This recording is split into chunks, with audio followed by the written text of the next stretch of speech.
और उस सब का प्रभाव क्या पड़ा कि हमारे समाज के अंतर्गत जो भारतीय समाज है उसकी कुछ आधारभूत विशेषताएं निर्धारित की गई। वो आधारभूत विशेषताएं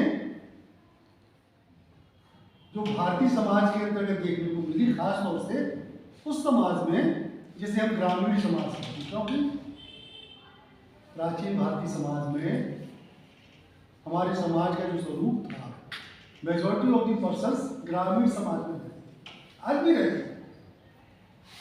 उसकी अपनी कुछ विशेष प्रकार की कैरेक्टरिस्टिक्स रही हैं। कौन कौन सी कैरेक्टरिस्टिक्स रही हैं? आप में से कोई बताएगा क्या कि परंपरागत या वर्तमान ग्रामीण समाज में कुछ आधारभूत विशेषताएं थी, जैसे संयुक्त परिवार होना। दूसरी एक महत्वपूर्ण विशेषता जाति प्रथा। हम देखें जाति प्रथा नगरीय समाज में भी पाई जाती है, ग्रामीण समाज में पाई जाती है, किंतु आज भी भारतीय समाज का हर व्यक्ति प्रत्यक्ष या परोक्ष रूप से जाति से प्रभावित रहा है। जाति क्या है? जाति को एक नियमों की व्यवस्था माना गया है और उस नियमों की व्यवस्था में जाति के अंतर्गत क्या कहा गया कि यदि हम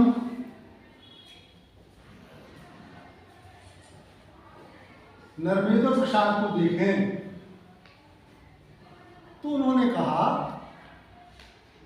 जाति के अंतर्गत प्रमुख रूप से खान पान संबंधी 8 नियम पाए जाते थे परंपरागत समाज में।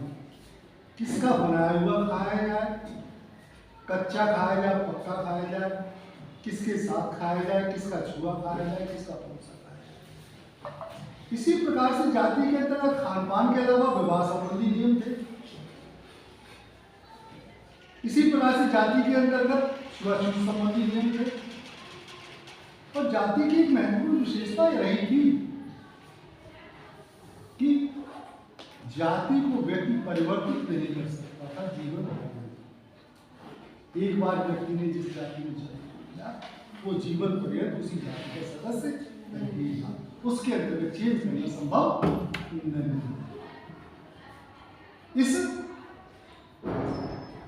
इसका परिणाम क्या रहा?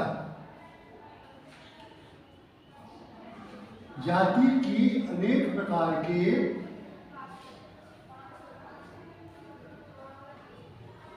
इसके पॉजिटिव पक्ष भी रहे, नेगेटिव पक्ष भी रहे। और जाति प्रश्न ये उठ सकता है कि हम पॉजिटिव और नेगेटिव पक्ष से पहले बात करें कि जाति की ऑरिजिन कैसे हुई, जाति की ऑरिजिन किस प्रकार से हुई। उसमें अलग अलग प्रकार के सिद्धांत रहे हैं। कुछ सिद्धांत कहते हैं कि जाति ब्राह्मणों की एक चाल थी। कुछ विद्वान अपने हिसाब से जाति को परिभाषित करते हैं। नेस्फील्ड कहते हैं कि जाति का जो उत्पत्ति का आधार रहा वो व्यक्ति का व्यवसाय रहा। उन्होंने व्यवसाय से कोरिलेट किया कि एक व्यक्ति ने जो व्यवसाय किया उसी के आधार पर, व्यवसाय के आधार पर उसकी अलग अलग जातियां निर्धारित हुई। इसने बढ़ई का काम किया, बढ़ई हो गया। इसने ब्राह्मण का काम किया, पुरोहिती का काम किया, ब्राह्मण किया। इसने रक्षा का कार्य किया, वो क्षत्रिय हो गया। इसने न्यायगिरी का काम किया, न्याय। अलग अलग उसका कहना, नेस्फील्ड का कहना था जाति की ओरिजिन के पीछे उसका जो व्यवसाय है, व्यवसाय और केवल व्यवसाय ही महत्वपूर्ण आता है। और अलग अलग तमाम थिंकर रहे हैं। एक बहुत अच्छी किताब पास्कल में लिखी गई है, दी चमार्स। ब्रिक्स ने 1920 में एक किताब लिखी। हो सकता है उनका वो उस ऑब्जर्वेशन में उन्होंने ओरिजिन ऑफ कास्ट को बताया और कास्ट की ओरिजिन बताने में खासतौर से उन्होंने शेड्यूल्ड कास्ट की उत्पत्ति कैसे हुई इसकी चर्चा की। इट मे बी राइट और रॉन्ग, दोनों मैं उसको बता रहा हूँ। उन्होंने कहा एक परिवार में 4 भाई थे। परिवार में एक जानवर मर गया। चूंकि बड़ा भाई था, उसने अपने से छोटे से कहा कि भाई इस जानवर को तुम ले जाके मार दे। उसने सोचा जब मेरा बड़ा भाई नहीं कर रहा तो मैं क्यों करूंगा। तो दूसरे वाले ने तीसरे से कहा तुम इसको मार दे। परिणाम तीसरे ने भी सोचा कि जो ऊपर वाले दो नहीं करे तो मैं क्यों करूंगा।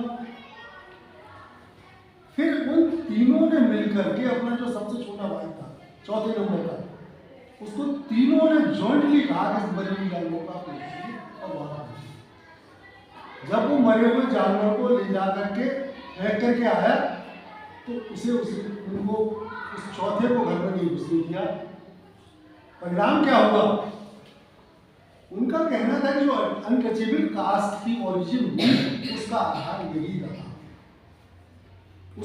उसे मान के चला गया कि इस व्यक्ति ने बहुत ही घृणित काम किया है, मरे हुए जानवर को ले गया उसको फेंक करके आया है, इसलिए उसे अपने समाज से अलग कर दिया। और धीरे धीरे उनके हिसाब से जाटव जाति की उत्पत्ति का एक आधार रहा। यह काल्पनिक भी हो सकता है, वास्तविक भी हो सकता है। तो यह कहने का आशय क्या है कि जो भारतीय जाति व्यवस्था रही है, उस जाति व्यवस्था की बहुत से फंक्शंस भी रहे। जैसे क्या फंक्शन हो सकता है आपके हिसाब से जो जाति व्यवस्था रही है? आप में से कोई बताएगा कि जाति व्यवस्था का कौन सा लाभ रहा होगा? कोई एक लाभ आपकी समझ में था? जाति व्यवस्था का सबसे अच्छा जो लाभ था, जो व्यक्ति को सिक्योरिटी दी थी, जॉब सिक्योरिटी। क्यों? व्यवसाय कैसे था? परंपरागत। पुरोहित का लड़का पुरोहिती गिरी करेगा, जो फादर के साथ 5 या 7 साल की उम्र से जाने लगेगा और 20 साल का होते हुए पुरोहिती का पूरा ज्ञान हो जाएगा। बढ़ई का लड़का अपने फादर के जाएगा, बढ़ईगिरी का काम करेगा। लोहार का लड़का लोहार के साथ अपने फादर के साथ जाएगा, लोहारगिरी का काम करेगा। अर्थात जो आज की समाज में जो जॉब की समस्या है, अनएम्प्लॉयमेंट की समस्या है, वो कास्ट डायरेक्ट और इनडायरेक्ट उसको दूर करती है।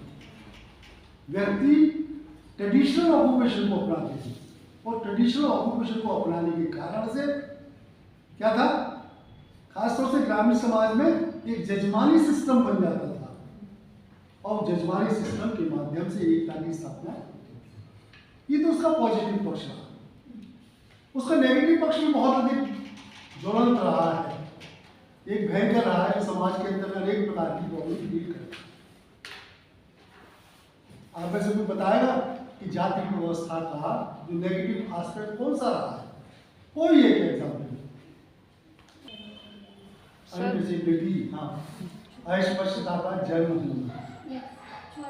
आप समाज में जाति के नियमों के आधार पर समाज के एक वर्ग को, समाज के एक बड़े समूह को तमाम निर्योग्यताओं से ग्रसित कर दिया। आर्थिक निर्योग्यता, सामाजिक निर्योग्यता, राजनीतिक निर्योग्यता, धार्मिक निर्योग्यता। स्वतंत्रता से पूर्व की स्थिति क्या थी? एक अनुसूचित जाति का व्यक्ति स्वतंत्र रूप से सड़क पर नहीं चल सकता था। क्यों? ये माना जाता था कि सड़क पर उसके चलने से यदि उच्च जाति का व्यक्ति यदि उसके साथ स्पर्श हो जाएगा, देख लेगा, तो वो अपवित्र हो जाएगा। यदि सड़क पर उसने थूक दिया, उससे उच्च जाति का व्यक्ति छू जाएगा तो अपवित्र हो जाएगा और उसे पवित्र होने के लिए कुछ संस्कार करने होंगे।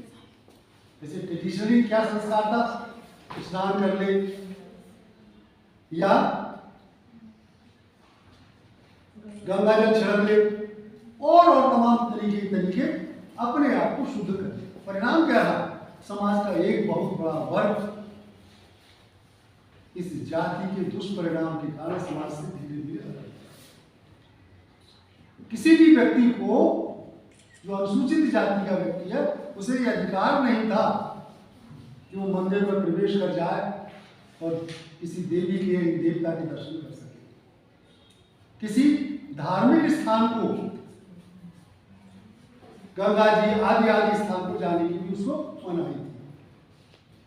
उसे यहां तक कि मनुस्मृति में कहा गया है कि यदि अस्पृश्य जाति का व्यक्ति या अनुसूचित जाति का व्यक्ति अच्छे कपड़े पहनता है तो उससे ब्राह्मण को कष्ट होता है, वो बिना किसी कारण बताए हुए उससे कपड़े उतरवा सकता है, अच्छे आभूषण उतरवा सकता है। वो किसी प्रकार के अच्छे ऑक्यूपेशन को चेंज नहीं कर सकता था। तो ये तमाम चीजें एक प्रकार के उसके नेगेटिव पक्ष के रूप में देखी जा सकती हैं। जब किसी भी बुराई का स्वरूप क्लाइमेक्स पर पहुंच जाता है तो उस बुराई को दूर करने के प्रयास किए जाते रहे हैं, और वो सबसे पहला प्रयास समाज सुधारकों के माध्यम से किया जाता रहा है। अनेक समाज सुधारक,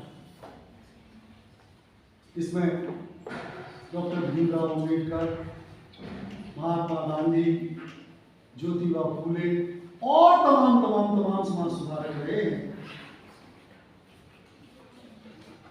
उन्होंने अपने प्रयासों से जाति व्यवस्था के जो दुष्परिणाम थे, उसकी जो कुरीतियां थी, उन्हें दूर करने का प्रयास किया।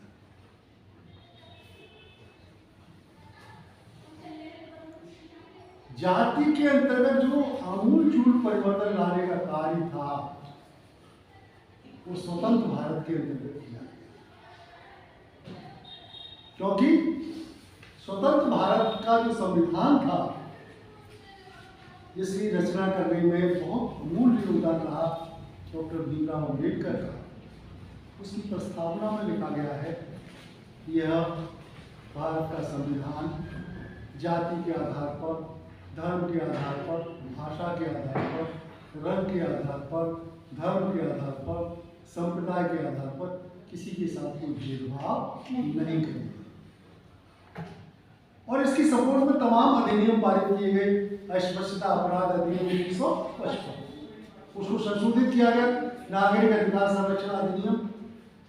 इन सब का ऑब्जेक्ट क्या था कि समाज का जो वर्ग विशेष है, जिसके ऊपर तमाम प्रकार की यातनाएं थी, जिनका तमाम प्रकार से शोषण था, उसे मानवीय जीवन दिलाना और समाज की मुख्य धारा के साथ उसको जोड़ना रहा। उसी का परिणाम आप देखें, भारत सरकार के या प्रदेश सरकारों के सतत प्रयासों के परिणाम स्वरूप समाज के या जाति प्रथा के जिन दुष्परिणामों को दूर करने में बहुत अधिक मात्रा में सहायता मिली है। आज हम देखते हैं जाति के रूढ़िवादी नियम और मूल्य और मान्यताएं धीरे धीरे समाप्त हो गई। जाति के जो खान पान संबंधी नियम थे वो कमजोर हो गए। बंगाल में कहावत है, जाति को तोड़ने में 3 लोगों का बहुत योगदान रहा। किस किस का? जाति, मार्लो, तिनसेन, स्टेसेन, बिलसेन और केसर सेन। मतलब जाति को 3 चीजों ने मार दिया।